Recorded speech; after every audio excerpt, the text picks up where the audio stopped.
चारों सुसमाचार में आपको सबसे ज्यादा कौन सा सुसमाचार पसंद है? आप मुझसे ये प्रश्न पूछते तो मुझे संत यूहन्ना रचित सुसमाचार बहुत पसंद है। क्यों? उसके बहुत सारे कारण। शायद आप जब ये वीडियो पूरा देख लेंगे आपको भी संत यूहन्ना रचित सुसमाचार सबसे ज्यादा पसंद आए।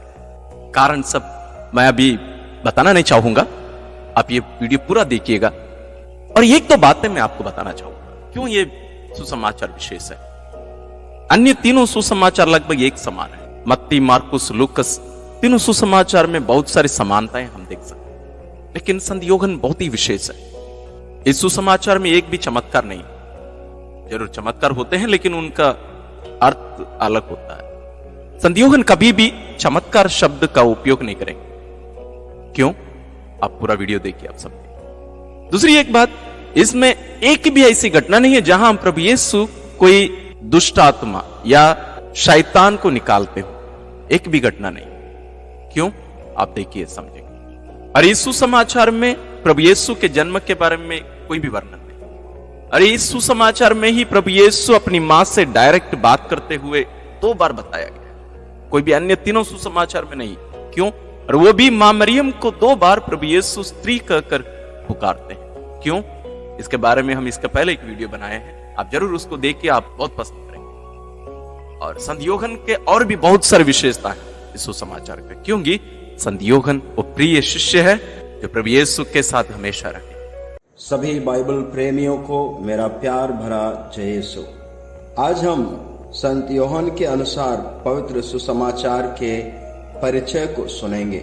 संत यूहन्ना का सुसमाचार 4 सुसमाचारों में सबसे आखिर में दिया गया है। और जैसा कि हमने पहले मनन चिंतन किया था कि संत यूहन्ना का सुसमाचार दूसरे अन्य जो 3 सुसमाचार हैं जिनको हम सिनॉप्टिक गॉस्पेल्स या समदर्शी सुसमाचार कहते हैं, यानी कि संत मत्ती के अनुसार सुसमाचार, संत मार्कुस के अनुसार सुसमाचार और संत लूकस के अनुसार सुसमाचार है, इन तीनों सुसमाचारों से भिन्न है।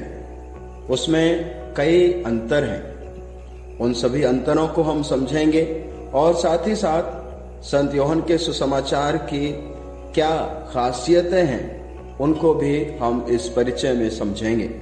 सबसे पहले संत यूहन्ना के अनुसार पवित्र सुसमाचार का जो चिन्ह है वह एक ईगल है, यानी कि एक चील है। और इस ईगल को हम जानते हैं कि उसका स्वभाव क्या है। वह ऊंचे आसमान में उड़ान भरता है और ऊपर से ही तेज दृष्टि रखता है। नीचे क्या हो रहा है पूरा वहीं ऊपर से क्लियर देख सकता है।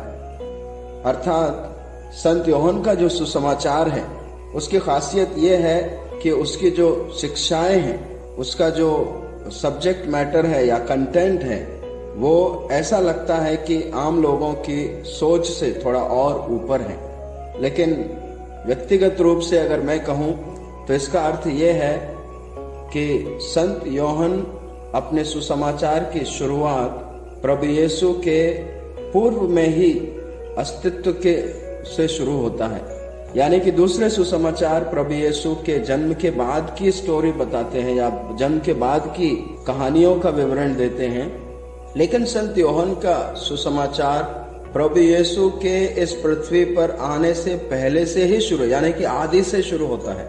आदि में शब्द था, शब्द ईश्वर के साथ था, शब्द ईश्वर था। यानी कि संत यूहन्ना का सुसमाचार एक ऐसा सुसमाचार है जो उन तीनों सुसमाचारों से इस बात से भिन्न है क्योंकि ये और पहले से शुरू होता है, प्रभु यीशु की पृथ्वी के जीवन से भी पहले से शुरू होता है। तो इस सुसमाचार में क्या विशेषताएं हैं या क्या खासियत हैं जो हमें ये संकेत देते हैं कि यह सुसमाचार दूसरे अन्य सुसमाचारों से अलग है। सबसे पहले तो ये कि दूसरे जो तीनों समदर्शी सुसमाचार हैं उनमें जो चमत्कार हैं उनको चमत्कार कहते हैं, यानी कि मिरेकल्स कहते हैं। इंग्लिश में मिरेकल्स और हिंदी में चमत्कार, महान कार्य जो किए प्रभु ने। लेकिन संत यूहन्ना के सुसमाचार में उनको चमत्कार नहीं बल्कि एक चिन्ह या संकेत कहते हैं। सो प्रभु यीशु चमत्कार नहीं करते बल्कि एक चिन्ह दिखाते हैं, एक संकेत दिखाते हैं। किस चीज का संकेत? कि ईश्वर की महिमा की ओर संकेत करता है। ईश्वर की महिमा करना प्रभु यीशु का उद्देश्य था। पिता ईश्वर को महिमान्वित करना प्रभु यीशु का उद्देश्य था, और लोग प्रभु यीशु को भी जाने और उनकी महिमा करें और उनके द्वारा पिता ईश्वर की महिमा करें। तो उनके जो चमत्कार थे उनका उद्देश्य यही था, ईश्वर की महिमा की ओर इंगित करना।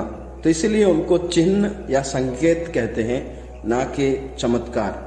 जो चमत्कार समदर्शी सुसमाचारों और संत यूहन्ना के सुसमाचार दोनों में पाए जाते हैं, वे यूहन्ना की भाषा में महान चमत्कार जैसे नहीं प्रस्तुत किए जाते, यानी कि बढ़ा चढ़ाकर उनके बारे में नहीं बताया जाता, बल्कि प्रभु यीशु बहुत महान कार्य भी कर रहे हैं तो भी संत यूहन्ना के सुसमाचार की भाषा ऐसी है कि वो उसको साधारण रूप से दर्शाते हैं। संत यूहन्ना के सुसमाचार में अबदूतग्रस्त लोगों का एक भी चमत्कार नहीं है, यानी कि दूसरे जो सुसमाचार है, विशेष रूप से संत मार्कुस के सुसमाचार में हम देखते हैं कि बहुत सारे ऐसे चमत्कार हैं जो अबदूतग्रस्तों से संबंधित हैं, लेकिन संत यूहन्ना के सुसमाचार में कोई भी दुरात्मा से ग्रसित व्यक्ति या अबदूतग्रस्त व्यक्ति उसके बारे में बिल्कुल भी नहीं सुनते, जबकि संत मार्कुस में बहुत सुनते हैं। उदाहरण के लिए संत मार्कुस के पहले अध्याय के 23वें पद में है कफरनहूम का अबदूतग्रस्त, उसके बारे में विवरण है। और संत मार्कुस के ही सुसमाचार के पहले अध्याय के 34वें पद में उसमें लिखा है कि प्रभु ने बहुत से अबदूतों को निकाला। तीसरे अध्याय के 11वें पद में अशुद्ध आत्माएं प्रभु को दंडवत करते हैं और चिल्लाते हैं, उनको पहचान लेते हैं, उनके बारे में चिल्लाते हैं। 5वें अध्याय के 2 पद में गिरोसा का अबदूतग्रस्त जो मकबरों में रहता था उसके बारे में विवरण है। 7वें अध्याय के 25वें पद में कनानी स्त्री की अबदूतग्रस्त पुत्री का विवरण है। 9वें अध्याय के 17वें पद में गूंगे अबदूत के वश में हुआ लड़का। ये सब अबदूतग्रस्तों के विवरण मिलते हैं, बहुतायत में मिलते हैं दूसरे सुसमाचारों में, जबकि संत यूहन्ना के सुसमाचार में एक भी ऐसी घटना नहीं मिलती जहां पर प्रभु अबदूतग्रस्त को चंगा करते हैं। तो ये एक विशेष अंतर है। और जैसा कि मैंने बताया कि संत यूहन्ना के सुसमाचार में वो चिन्ह या संकेत कहलाते हैं, और उसमें मुख्य रूप से ये चिन्ह हैं जिनको संत यूहन्ना विशेष रूप से बताते हैं। काना के विवाह में पानी को अंगूरी में बदलना, जो कि अध्याय 2 पद संख्या 1 से 11 में मिलता है। और दूसरा संकेत है पदाधिकारी के पुत्र को चंगा करना, 4 अध्याय के 46 पद से लेकर 54 पद तक। और 5000 लोगों को भोजन कराना, वो भी हमें संत यूहन्ना के सुसमाचार के 6वें अध्याय के 4 पद से लेकर 13 तक मिलता है। और अगला जो चिन्ह है या संकेत है वो है 38 वर्ष से बीमार व्यक्ति को प्रभु चंगाई प्रदान करते हैं। यह हमें संत यूहन्ना के 5वें अध्याय के पद संख्या 2 से 9 में मिलता है। जन्मांध को दृष्टिदान देना, अध्याय 9 पद संख्या 1 से 7। और लाजरुस को पुनर्जीवित करना, अध्याय 11 पद संख्या 1 से 44। तो ये जो 6 मुख्य रूप से संकेत हैं, इनमें से 3 गलीली में प्रकट किए जाते हैं और 3 यरूशलेम और बेथानी में। अभी संत यूहन्ना के अनुसार सुसमाचार और अन्य जो 3 समदर्शी सुसमाचार हैं, सिनॉप्टिक गॉस्पेल्स हैं, उनमें क्या अंतर पाया जाता है? उनमें सबसे पहला अंतर है प्रभु यीशु का जो मिशन कार्यकाल है, यानी कि कितने समय तक प्रभु यीशु ने अपना मिशन कार्य किया, उसकी जो ड्यूरेशन है, तो कितने समय तक प्रभु यीशु ने किया, उसमें अंतर है। संत यूहन्ना के सुसमाचार के अनुसार प्रभु यीशु का जो कार्यकाल था वह करीब कम से कम 3 साल तो जरूर था, और कुछ लोग बोलते हैं कि 4 साल तक उसमें हमको संकेत मिलता है, और जिसमें कई बार प्रभु यीशु गलीली से यरूशलेम की ओर जाते हैं। लेकिन जो समदर्शी सुसमाचार हैं उनमें सिर्फ एक ही यात्रा के बारे में बताया है, यानी कि उनके अनुसार अगर हम देखें तो प्रभु यीशु का जो कार्यकाल था सिर्फ 1 ही साल का था। तो ये संत यूहन्ना के सुसमाचार में हमको अंतर मिलता है। जो सिनॉप्टिक गॉस्पेल्स या जो समदर्शी सुसमाचार हैं उनसे हटकर। और दूसरा जो अंतर है वो है समदर्शी सुसमाचारों में पाई जाने वाली बहुत सी बातें संत यूहन्ना ने शामिल नहीं की है। संत यूहन्ना जो है बहुत महत्वपूर्ण बातों को भी कभी कभी छोड़ देते हैं। पता नहीं, ऐसा लगता है कि इतनी जरूरी चीज संत यूहन्ना के सुसमाचार में क्यों नहीं है। उदाहरण के लिए प्रभु यीशु के बचपन के बारे में कुछ भी नहीं बताया गया है, या प्रभु यीशु के जो परीक्षा ली थी उसके बारे में कुछ नहीं बताया गया है। प्रभु यीशु के रूपांतरण के बारे में संत यूहन्ना के सुसमाचार में कुछ भी नहीं है, और जो अंतिम व्यालु के बारे में उसके बारे में भी ज्यादा नहीं है, और एक भी जो अपदूत ग्रस्तों को निकालने का एक भी घटना का विवरण नहीं है, और जो पर्वत पर प्रवचन है वो भी नहीं है जो कि संत मत्ती और लूकस में हमें मिलते हैं। और यहाँ तक कि जो हे पिता हमारे की प्रार्थना है वो भी संत यूहन्ना के सुसमाचार में नहीं मिलती है। और जो दृष्टांत हैं, एक भी दृष्टांत संत यूहन्ना के सुसमाचार में नहीं मिलता है, जो कि दूसरे अन्य तीनों समदर्शी सुसमाचारों में बहुतायत में मिलते हैं। और तीसरा जो अंतर है संत यूहन्ना के सुसमाचार में और समदर्शी सुसमाचारों में वो है ऐसी बहुत सारी बातें संत यूहन्ना ने शामिल की हैं जो दूसरे सुसमाचारों में नहीं है। तो उदाहरण के लिए संत यूहन्ना के सुसमाचार का अध्याय 2 से लेकर 4 तक जो भी मटेरियल है, जो भी घटनाएं, जो भी विवरण है, वो दूसरे सुसमाचारों में नहीं मिलते। प्रभु यीशु की जो गलीलिया के कार्यकाल है, गलीलिया में शुरुआत की कार्यकाल वो नहीं मिलता है, और जो लाजरुस को प्रभु यीशु पुनर्जीवित करते वो सिर्फ संत यूहन्ना के सुसमाचार में ही मिलता है। और समारी स्त्री का है, जो काना के विवाह में चमत्कार है, या प्रभु यीशु का जो विदाई का लंबा डिस्कोर्स है, लंबा प्रवचन है संत यूहन्ना के सुसमाचार में 13 से लेकर 17वें अध्याय तक है। तो ये सारी चीजें समदर्शी सुसमाचारों में नहीं मिलती हैं, लेकिन संत यूहन्ना के सुसमाचार में मिलती हैं। और चौथी जो खासियत है या अंतर है संत यूहन्ना के सुसमाचार में जो समदर्शी सुसमाचारों से, वो है संकेतों और बहुअर्थी शब्दों का प्रयोग करते हैं प्रभु, यानी कि चिन्ह देते हैं, संकेत देते हैं, और जो बोलते हैं उनकी डबल मीनिंग निकलती है कभी कभी। उदाहरण के लिए संत यूहन्ना दूसरे अध्याय के 25वें पद में शरीर और मंदिर के बारे में बताते हैं। तो शिष्य लोग गलतफहमी में रहते हैं, फिर बाद में उन्हें समझ में आता है कि वो तो अपने शरीर के बारे में बता रहे थे। उसी तरह से 7वें अध्याय के 37वें और 38वें पद में हम जल और आत्मा के बारे में पढ़ते हैं। 12वें अध्याय के 32वें पद में प्रभु यीशु को क्रूस पर उठाया जाना होगा, उसके बारे में। तो ये कभी कभी डबल मीनिंग जैसे शब्दों का इस्तेमाल करते हैं प्रभु यीशु संत यूहन्ना के सुसमाचार में। और अगला जो अंतर है, 5वां अंतर है, वो है कि गलत फहमी वाले कथनों का उपयोग करते हैं। यानी कि प्रभु यीशु कुछ बताते हैं और उसको जो भी लोग सुन रहे हैं वो उसको ढंग से समझ नहीं पाते, फिर वो सवाल करते हैं या गलत उसका अर्थ बताते हैं, फिर प्रभु यीशु उसको और विस्तार से समझाते हैं। उदाहरण के लिए संत यूहन्ना के सुसमाचार के 3रे अध्याय में निकोदेमुस प्रभु यीशु के पास आता है और प्रभु यीशु उसको नए दोबारा जन्म लेने के बारे में बताते हैं। तो निकोदेमुस उसको गलत समझ बैठता है और बोलता है कि कैसे हम फिर से अपनी माता के गर्भ में जा सकते हैं। तो प्रभु यीशु फिर उन्हें विस्तार से समझाते हैं। उसी तरह से 4थे अध्याय में जो समारी स्त्री है, पानी भरने के लिए आई थी, तो प्रभु यीशु उनसे कहते हैं कि मैं तुम्हें जीवन जल प्रदान करूंगा।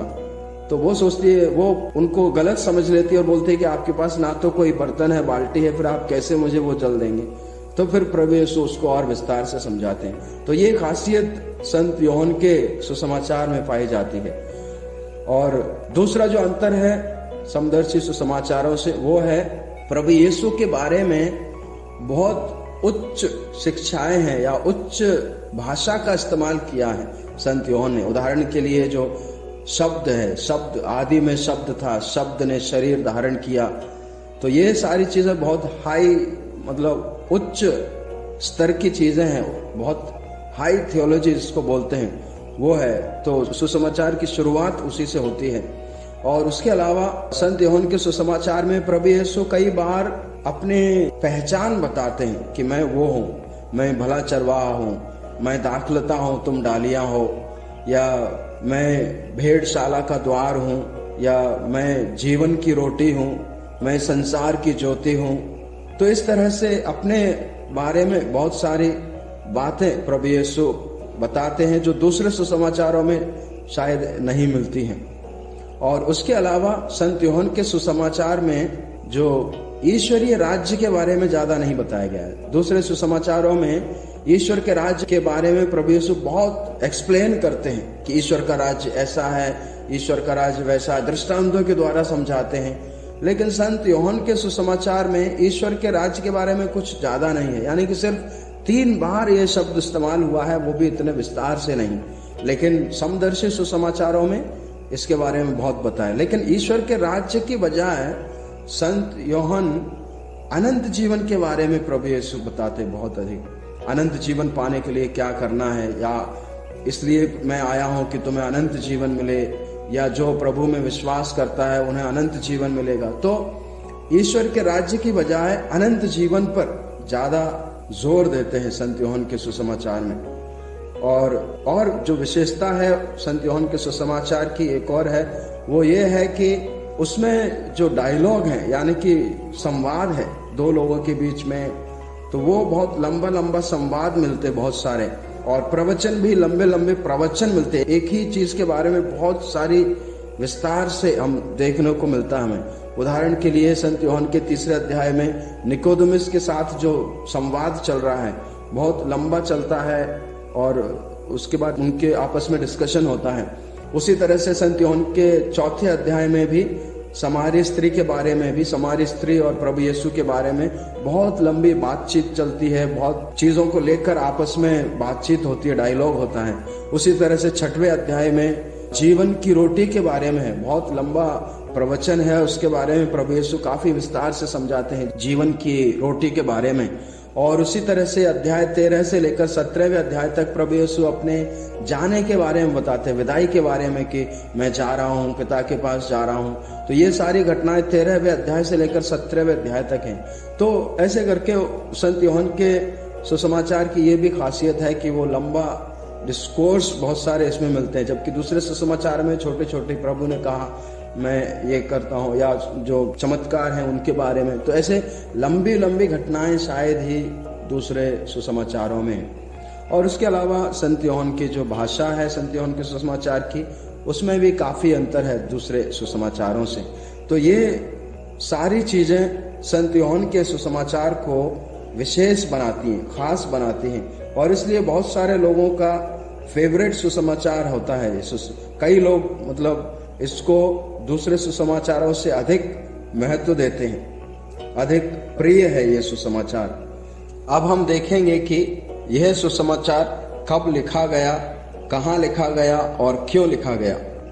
तो इसके समय के बारे में निश्चित तौर पर कब लिखा, इसके लिए कुछ निश्चित तौर पर नहीं कहा जा सकता है, लेकिन सुसमाचार में जो वर्णित घटनाएं हैं, बहुत सारी ऐसी घटनाएं हैं जो इस ओर इंगित करती हैं कि सुसमाचार यरूशलेम मंदिर के विध्वंस के पहले लिखा गया, यानी कि 70 ईस्वी के पहले लिखा गया।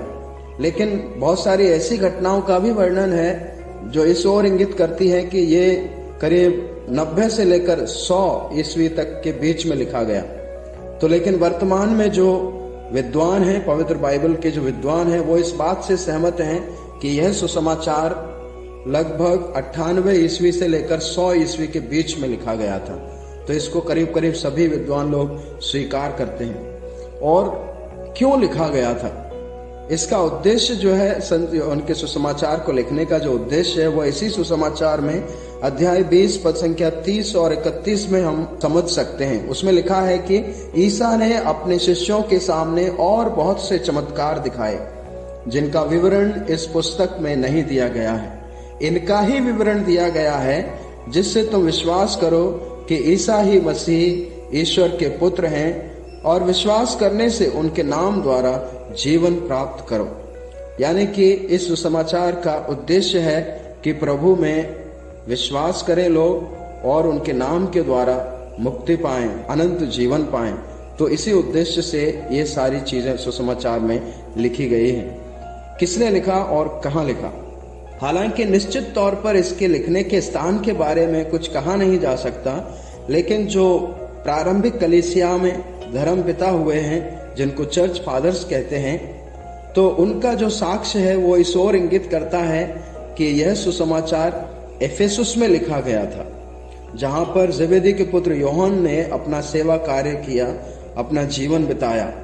और परंपरा यह बताती है कि यह सुसमाचार जेबेदी के पुत्र योहन ने ही लिखा था, या अगर उन्होंने नहीं लिखा तो उनके संस्मरण के आधार पर उन्हीं की कलीसिया के किसी सदस्य ने या कई सदस्यों ने मिलकर लिखा हो, लेकिन यह उन्हीं के याददाश्त या उन्हीं के संस्मरण पर आधारित सुसमाचार लिखा गया है। अभी हम इस सुसमाचार के स्ट्रक्चर को देखते हैं कि किस तरह से इस सुसमाचार को बांटा जा सकता है, किन अध्यायों में या किन घटनाओं में। तो संत यूहन्ना के सुसमाचार में हम जानते हैं कि कुल 21 अध्याय हैं। इनको हम निम्न प्रकार से बांट सकते हैं। तो सबसे पहले अध्याय 1 से लेकर अध्याय 2 पद संख्या 11 तक है, जिसका जो मुख्य विषय है वो है ईसा का प्रकट होना, जिसमें हम संत यूहन्ना बपतिस्ता के बारे में पढ़ते हैं, प्रथम शिष्यों के बारे में पढ़ते हैं, और फिर दूसरे अध्याय में काना के चमत्कार के बारे में पढ़ते हैं। पहला चमत्कार प्रभु यीशु का, जिनको संकेत कहते हैं, पहला संकेत या पहला चिन्ह प्रभु यीशु का। और उसके बाद दूसरा उससे आगे अध्याय 2 पद संख्या 12 से लेकर अध्याय 3 तक हम उसको बांट सकते हैं, जिसका मुख्य जो विषय है वो है यरूशलेम में ईसा का कार्यकलाप, जिसमें हम देखते हैं निकोदेमुस और समारिया तथा गलीलिया में ईसा का स्वागत। और उसके आगे जो समारिया तथा गलीलिया में ईसा का स्वागत, ये हमें अध्याय 4 अध्याय में मिलता है, और इसी में ही हम समारी स्त्री और पदाधिकारी के पुत्र के बारे में पढ़ते हैं। अगला भाग है वो है यरूशलेम में एक रोगी को स्वास्थ्य लाभ प्रभु यीशु देते हैं, जो कि 5वें अध्याय में है, और इसी में ही नेताओं का विरोध भी वर्णित है। और अगला भाग है गलीलिया में रोटियों का चमत्कार, जो 6वें अध्याय में मिलता है, और इसी अध्याय में हम स्वर्ग की रोटी की प्रतिज्ञा के बारे में भी पढ़ते हैं। और अगले भाग में वो है अध्याय 7 से लेकर 10 तक है, जिसका मुख्य विषय है यरूशलेम में शिविर पर्व तथा प्रतिष्ठा पर्व, जिसमें साथ ही साथ व्यभिचारिणी स्त्री का बचाव है 8वें अध्याय में। उसके बाद जन्मांध को दृष्टि लाभ है 9वें अध्याय में। फिर नेताओं का बढ़ता हुआ विरोध भी है। और उसके आगे जो अगला अध्याय है वो है 11वां अध्याय, जिसमें लाजरुस को जीवन दान के बारे में हम पढ़ते हैं बड़े विस्तार से। और उसके आगे बाद में अध्याय 12वां है, जिसमें यरूशलेम में ईसा का समारोही प्रवेश है। और उसके बाद अध्याय 13 से लेकर 17वें अध्याय तक प्रभु यीशु का जो अंतिम व्यालु है, विदाई का भाषण है, लंबी प्रार्थना है प्रभु यीशु की, महापुरोहितीय प्रार्थना है, वो सब 13वें अध्याय से लेकर 17वें अध्याय में पढ़ते हैं। और इसका आखिरी जो हिस्सा है, आखिरी भाग है, वो है ईसा का दुख भोग और पुनरुत्थान, जो कि हम 18वें अध्याय से लेकर 21वें अध्याय तक पढ़ते हैं। तो इस तरह से संत यूहन्ना के कुल 21 अध्याय हैं, जिनका हमने अभी भी विषयवार देखा, जिनको हमने स्ट्रक्चर देखा। तो आशा है कि आप संत यूहन्ना के सुसमाचार को बड़े चाव से पढ़ेंगे, और कोई भी इसको पढ़कर अछूता नहीं रह सकता है। यह सुसमाचार किसी भी व्यक्ति के हृदय को छू सकता है। जो भी इसको श्रद्धा भाव से पढ़ता है, प्रभु उसको जरूर उसके जीवन में आशीष और कृपाएं प्रदान करते हैं। मेरी भी यही शुभकामना है कि जो भी व्यक्ति इस सुसमाचार को पढ़े, दिल से पढ़े, और प्रभु की आशीष और कृपाएं और वरदान पाए। अब हम पवित्र बाइबल में दिया हुआ संत यूहन्ना रचित सुसमाचार का परिचय सुनेंगे। संत यूहन्ना जेबेदी तथा सलोमी के पुत्र और संत याकूब के भाई थे। वे प्रेरित और ईसा के प्रिय शिष्य थे। वो संभवतः सन 69 ईस्वी में फिलिस्तीन छोड़कर एशिया माइनर के एफेसस नामक नगर आए। बहुत संभव है कि उनका देहांत सन 98-99 ईस्वी में हुआ हो। अन्य सुसमाचारों की मूल बातें उनके सुसमाचार में भी मिलती हैं, जैसे यूहन्ना बपतिस्ता का साक्ष्य, ईसा के चमत्कार तथा प्रवचन, उनका दुख भोग तथा पुनरुत्थान। किंतु संत योहन समझते हैं कि उनके पाठक अन्य सुसमाचारों से परिचित हैं। यही कारण है कि वे प्रायः उनमें दी गई सामग्री छोड़कर नई घटनाओं का वर्णन करते हैं। उनके समय तक ईसा के विषय में भ्रांत धारणाओं का प्रचलन होने लगा था। इसलिए संत योहन का उद्देश्य यह प्रमाणित करना है कि ईसा ईश्वर के पुत्र हैं। वो त्रिएक ईश्वर के द्वितीय व्यक्ति हैं। शब्द ने शरीर धारण कर हमारे बीच निवास किया। अध्याय 1 पद संख्या 14। वे मनुष्य भी हैं और ईश्वर भी। उन्होंने मनुष्यों के पापों का प्रायश्चित कर उन्हें नवजीवन प्रदान किया है।